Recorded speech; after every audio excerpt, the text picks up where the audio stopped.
Well, let me get a little more light. So, hi, I'm Dr. Mark Waller. Welcome to our live stream. And this is Vanessa Moreno. And Vanessa is part of our team. And I want to introduce her and what she does. We have an online community called Thought Masters, where a group of people learn these principles and talk about them. And Vanessa is the membership manager from that team. So I asked her to join us tonight and help us with some of the questions. And so welcome, Vanessa. Nice to have you here. Hi, thank you so much, Mark. So happy to be here. Thank you for the opportunity. Yeah, this is a lot of fun. Speak up just a little bit. Alrighty, I'll Yeah, that's project coming just a little through more. good.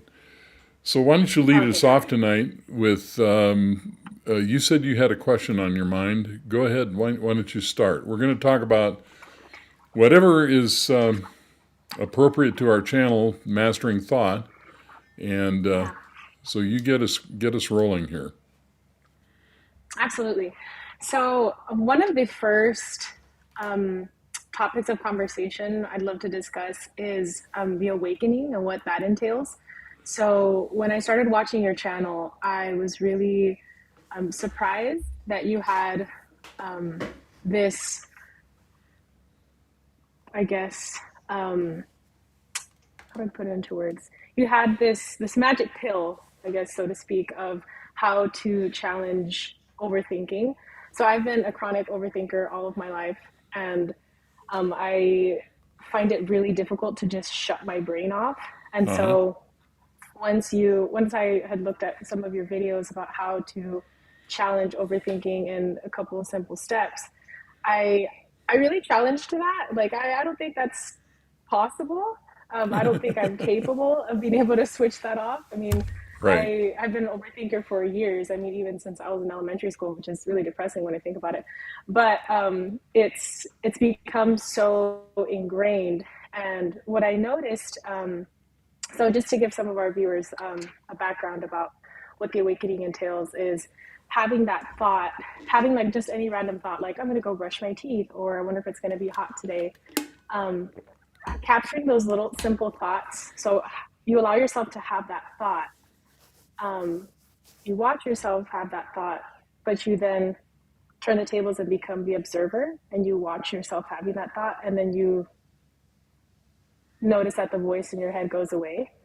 Um, I feel like you could explain that way better than I could, but I guess one of my questions is how how do we separate the voice that is in our head from those thoughts? Because I guess there's always that, like, well, if I've had this thought, that's obviously the voice in my head that's coming from me, and I feel like that could be the ego also speaking. um but how do I distinguish, like, what's the voice in my head and then what's just the thought? Okay, that's a very interesting question. So let me go back a step because you brought up the awakening. So the reason why humankind is asleep to begin with is because we are listening to an internal dialogue that we believe is ourselves. And it limits our experience of life to the content of our thinking. And because we identify that voice as ourselves. Now, the question you're asking, is there a distinction between thoughts and the voice in your head? There's no different. If the thought occurs as a word in your head and you identify that as yourself, then that is the problem. And so we're not trying to have better thoughts. We're not trying to quiet our mind. We're not trying to do anything like that. What we're trying to do is disidentify from that voice. And so if you're driving down the road and you think, oh, I need to stop and get milk at the store, it seems like that's you talking to you, doesn't it? Yeah. But that's actually a thought. And as long as you believe that that is you talking to you, you're captured by that system of thought and you believe that voice is yourself. Now, I'm not sure I answered your question. So with that information, take it again one step more. Yeah. No, that's true. And you actually touched on a couple things. So I did see one of your videos where um, you had discussed that so many of us become so entangled with our thoughts that we don't even recognize that the simplest thoughts that come to mind, they're they're just thoughts at the end of the day. That's right. Um, so like in your exercise, when you encourage your viewers to think of that next thought, and someone answers, well, what's my next thought? That is a thought. That's right. But we're so That's right. entangled in, oh no, but I need to have the perfect thought. And I feel like that's when ego really comes into play. Right. So the point here is that any thought that is words in your head, all of that is the ego. And as long as we believe we are the voice in our heads and we're listening to that voice and we're giving it any authority at all, then we're captured by the system that creates that dialogue. And unfortunately, that system starts in the limbic system, which is the brain's survival mechanism. And so, but why, the question is, why do we do this exercise on small, simple, everyday thoughts? Because it's exactly what you said in your question. We think those thoughts are just me talking to me. And we're focused on these, nasty negative thoughts or problem thoughts, whatever they might be. But when you break free of the comment in your head that says, oh, I need to get my hair trimmed on Saturday, and that's only a thought, that's not a me in the head that's talking to you, then you do actually experience a spiritual, psychological, and an emotional awakening when you break free of the identification with that voice. Oh, because the voice in our head isn't us. That's and right. That's where we learn to disidentify. That's where disidentification Right. as a And process even comes from. the reason we're working on small thoughts is because we want to get away from fight or flight being triggered. So negative thoughts trigger fight or flight, and we don't want to mess with that whole thing. We don't have to have all those emotions to deal with. All we're doing is learning to observe a thought and watch it go away. And eventually we do that often enough, we suddenly realize, wait a minute, I'm still here and that thought goes away. That can't be who I am. And then you discover who you really are. Wow. It's like clearing the clouds, really. Because Yeah, so just notice right now, notice the next thought that you have, no matter how simple. In the instant you notice that you're speaking words in your head, what happens to the voice? it stops. That's it. That's the end of the exercise. That's all there is to it. And that's something else I wanted to discuss. Like it's funny how simple it is, because Yes. I can't tell you how many times I've been in therapy since my high school journey. I have been in therapy, and Right. overthinking has always been a topic of discussion. How do I stop it? Right. It's obsessive at this point. I can't move on with my life, and there's always this. I always have to talk about every single thing that makes me overthink. And then I end up overthinking still, because there was Right. never anything proposed of, okay, well, let's challenge that. It's okay, tell me all of these things that happen in your life. And that's why that happens. Okay, well, help me fix it. Well, you kind of have to do that work on your own. How though? Like, there's no So, easy 1, 2, 3 step. but this is the easy 1, 2, 3 step. Yeah. And by the way, if you're listening to our live stream and you have a question or a comment, please put it in there and we'll notice it and respond to it. So what you're doing when you do this exercise, you're literally rewiring your brain.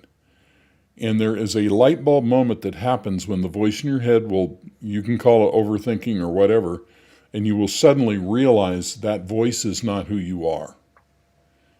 In the instant you realize that voice isn't you, you disidentify from that voice. You no longer believe that's you.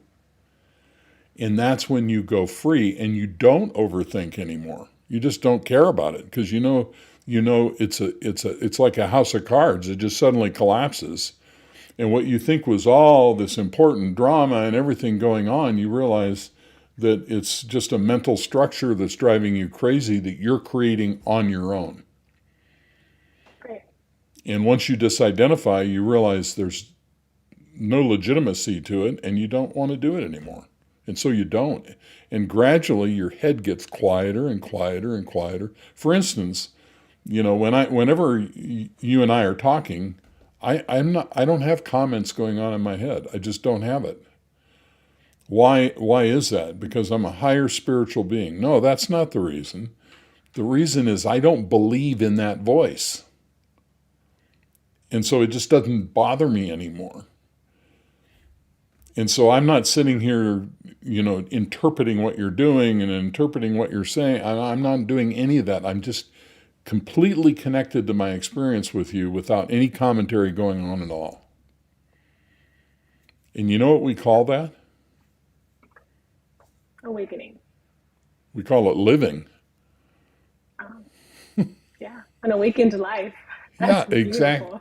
Exactly. And so the idea is, as long as we believe we're the voice in our head, we're not living life, we're thinking life. When you stop identifying the voice as yourself through this simple exercise, you awaken to the fact that that's not who you are, and who you really are is the awareness that's experiencing this awesome thing called life. And it takes on a completely different aspect anymore, and all the suffering and the drama just completely goes away because you just don't care about it anymore.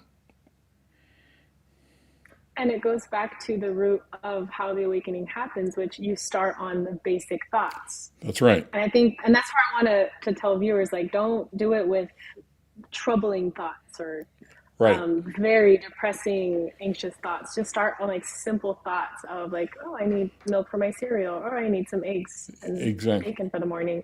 So starting off really small is what's going to help us in the future when those big thoughts do come. Well, see, when you start small, you're not battling any emotions, so it's easy. Okay, right. And then when the awakening happens, you don't care if the thought's small or big or negative or positive, you just don't engage anymore. So it's not like a stair step where you're learning something. There is a sudden awakening. Now, sometimes it happens over a course of days. Sometimes it happens and you don't realize it's happening. And a lot of times it's really important to have some context. So, you're members of Thought Masters community, or you're watching online videos, or you're reading personal growth books or whatever, and you're doing this in the framework of that, and so you know where this leads. It's not just some random thing. Now, people do awaken randomly, like Eckhart Tolle, for instance, but you can intentionally do this, and it works very easily. I've been doing this for 26 years. And everybody who does the exercise has an awakening experience. They just do. Now, believe it or not, there are people that just simply won't do the exercise. Because of how simple it is. Because it's so simple it doesn't appeal to the ego, so they just won't do it. Yeah, it's an ego problem. Yeah. So that's the biggest hurdle I have. Can you just drop everything else and listen to the instructions and just do the simple thing I'm telling you to do? Just notice that you're thinking. In the instant you notice it, the voice goes away, and then that's it. And then maybe a little while later, do it again. And the people who do that, who embrace the simplicity of it, they have an awakening experience usually sometimes in a few minutes, sometimes while I'm talking to them, but usually in days, not weeks. Right. So, did that answer your question? Yes, you did. And to add to that, I feel like if for someone who might say that it has taken them weeks, then you have to be doing the exercise wrong, because there's I'm trying to remember which one of your resources it was, but um, you had shared that when doing this exercise, it's keep it as simple as possible. But it's, wow, I just lost the thought. Give me one second. It'll come back to me. Wow. Um, but wow, I really lost that thought. That's all right. Um, it's okay. But something I really love that you had said is that master the thought before it masters you. Right. And it's, I've noticed there's going to be a never ending mental health crisis. And mastering our thoughts is going to be very key and crucial Yeah. for our well-being. And if we allow ourselves to engage in a lot of these anxiety-stricken thoughts, we aren't going to get anywhere. And that awakening will be very far. So thought patterns are the basis of relationship problems. They're the basis of depression. They're the basis of anxiety and stress. All mental and emotional problems that people have are related to the dialogue going on in their head. Unless they have an organic issue going on, like, some brain defect or brain damage, or, we're not sure what causes things like schizophrenia or psychosis or something like that. But the garden variety, what we call mental illness, emotional problems, is all a result of the dialogue in our head. I mean, I had a new client today, and I asked her. I said, "How much of what you're struggling with do you think is coming from your thinking?" She said, "Oh, 100%." That's the answer I get from everybody. So I've been a psychotherapist for 26 years. Everybody who I talk to, every single person without exception to one extent or another, will tell me that the issue they're struggling with, their symptoms, are related to their thinking. Why is that the case? Because they believe that the thinker is who they are. And so they give those thoughts authority over them, and then they suffer. And in your exercise, it's evident that we become, so from being the thinker, we then become the observer, which is the end goal. Right. So and we just got a comment I want to refer to. James says, this just clicked for me. Disengaging from fight or flight and overcoming all fear. Fear essentially becomes a mental prison, sometimes constructed from just words. Yeah, fear is a mind killer. Where's that from? The Matrix? The movie The Matrix? No, that's from Dune, I think. James, tell me if that's from Dune. Am I remembering that right? So now let me just add to what James is saying. Fear is the mind killer for half of us. For the other half of us, shame is the mind killer. So for unicorns, if you're familiar with my lion-unicorn model of relationship, unicorns struggle with fear. So what James is saying absolutely applies 100% to unicorns. And we can talk about that at some point. But lions, like yourself, Vanessa, and like me, we struggle not with fear. We struggle with feeling inadequate or feeling like we're, being criticized or shamed or whatever. So we live in kind of a different universe. He's saying that is from Dune, right? I love it. Oh, awesome. By the way, James, the Foundation series, season 3 starts on July 11th on Apple. Foundation series was a very famous series of books by Isaac Asimov, who was one of the grandfathers of science fiction, and Apple's doing a series on it. So anyway, but the point is, if you're a lion or a unicorn and you're struggling with fear or shame, that doesn't matter. The awakening comes from the small thoughts.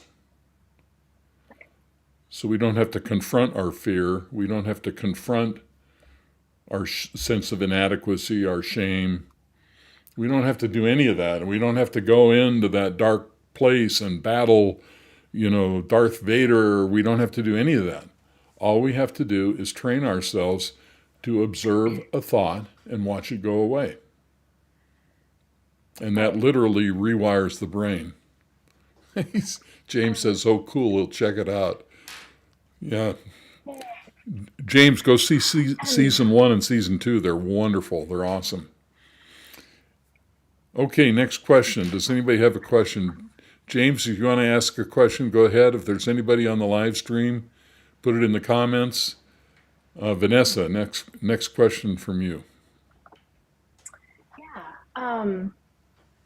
I was very curious about the disowned parts of the unicorn and the lion.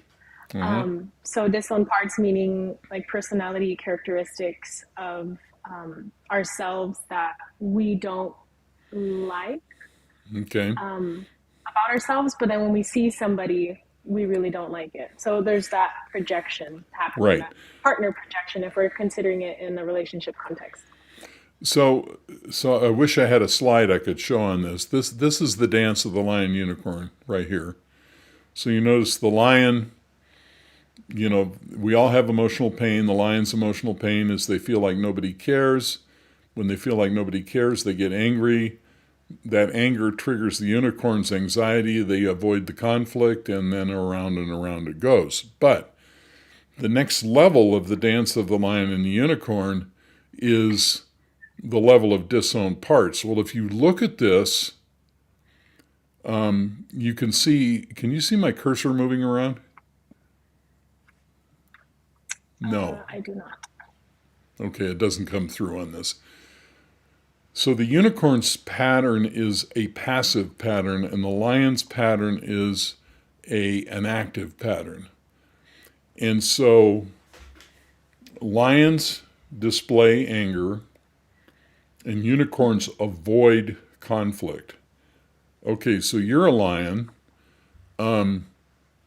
What if you were with somebody who was avoiding conflict, what characteristic would you label them as? If they were being avoidant? Yeah. If you didn't know it was avoidance, but you saw them avoiding confrontation and avoiding contact, and how would you label that kind of a person? Scared. Okay, you wouldn't know they were scared. How would you label the behavior? They were passive aggressive. They wouldn't confront things. They wouldn't pay their bills on time. They did all that spectrum of avoidance and passive aggressive stuff. What do you label a person like that?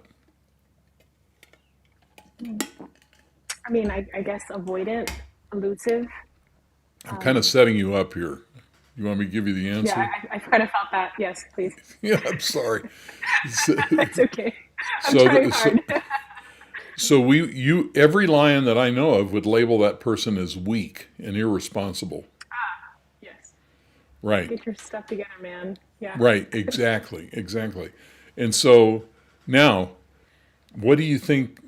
So that is the disowned part of the lion. They would never want to see themselves as weak and vulnerable. You're calling me out, Mark. I'm sorry. No, it's good. I love this. And so what do you think the unicorn objects to about the lion? Being angry. Yes, exactly. So the disowned part of a unicorn is their anger.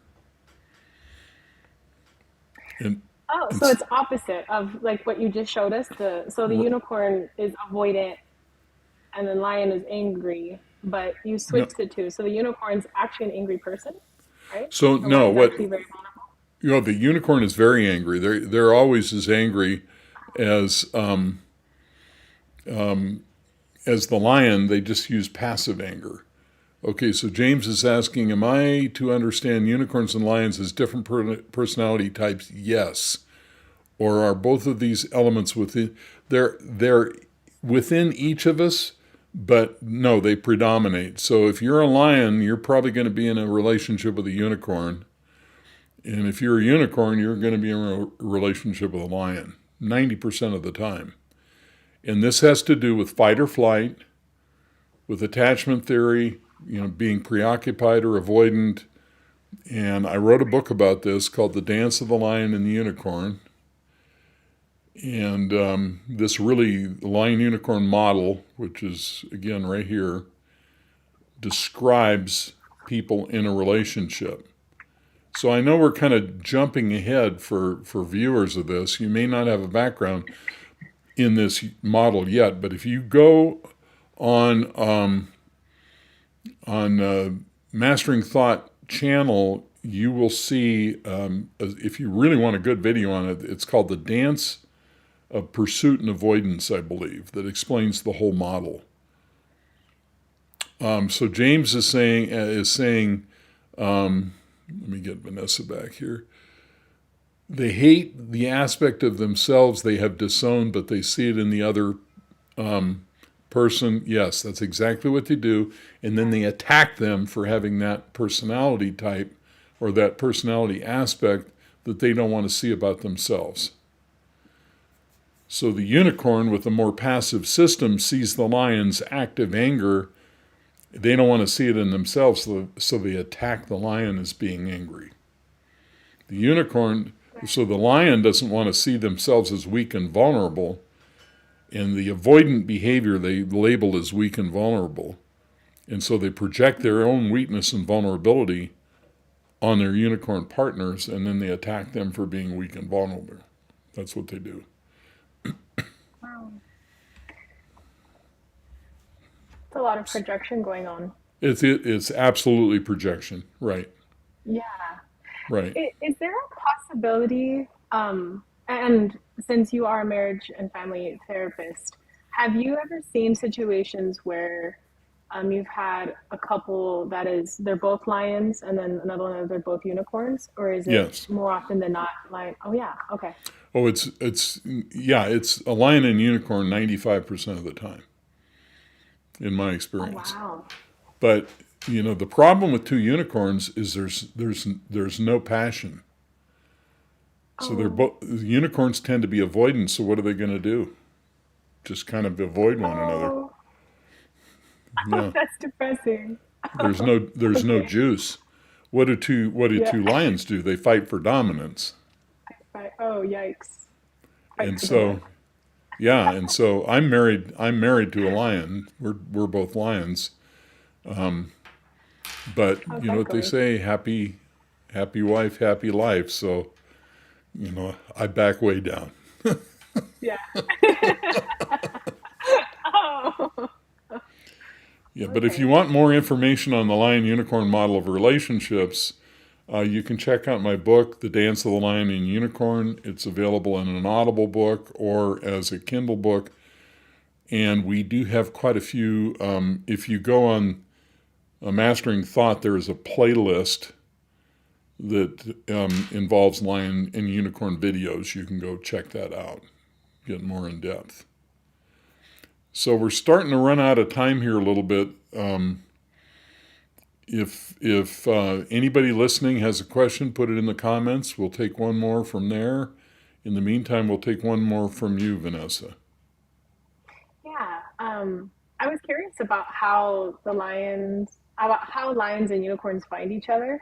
So I was watching your video about how a lot of it happens in our right hemisphere of our brain, which is nonverbal. It goes back to attachment, Uh-huh. noticing our mother's gaze. Right.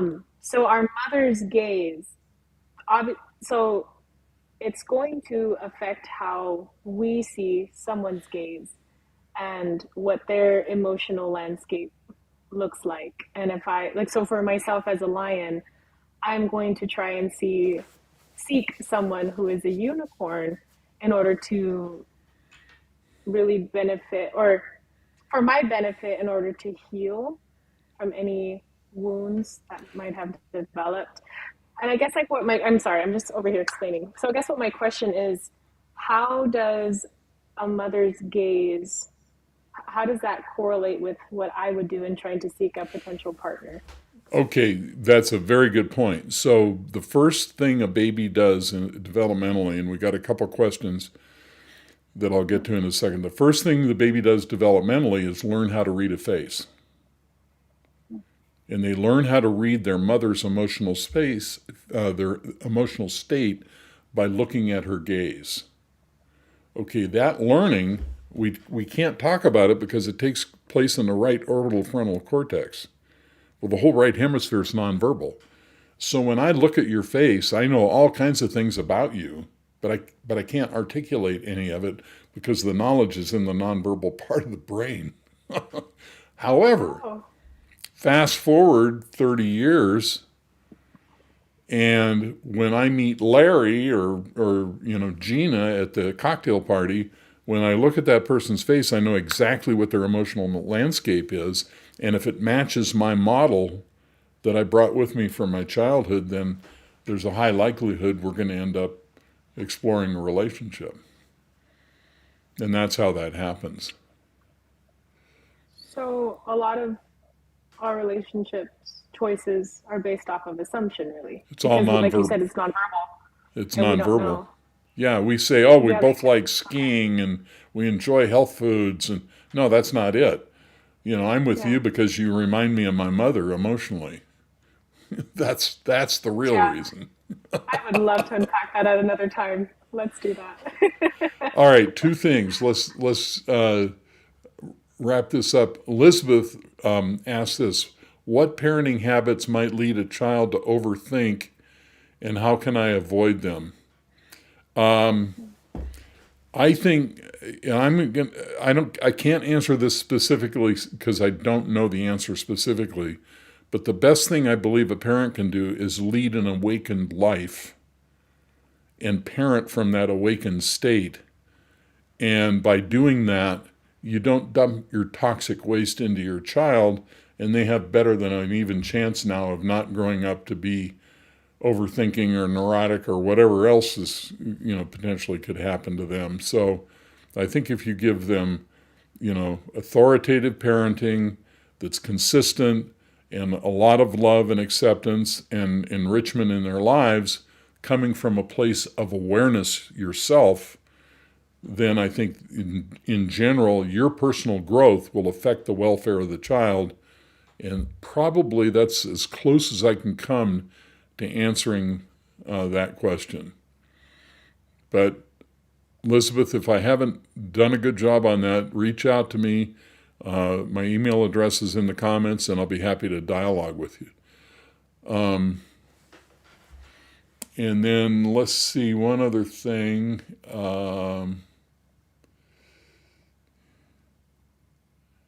Okay, so this has been really good. James and Elizabeth, I really appreciate your involvement here. We're going to do this every Thursday night at 6:15 Pacific time. And I see I got a little bit of lag in my video. My partner on Thought Masters is Kristina Black, and she will be joining us along with Vanessa. Feel free to check out Thought Masters. It's a circle community, and I believe there is on YouTube there is a link to go to the page that talks about Thought Masters, so you can read up on that and then join.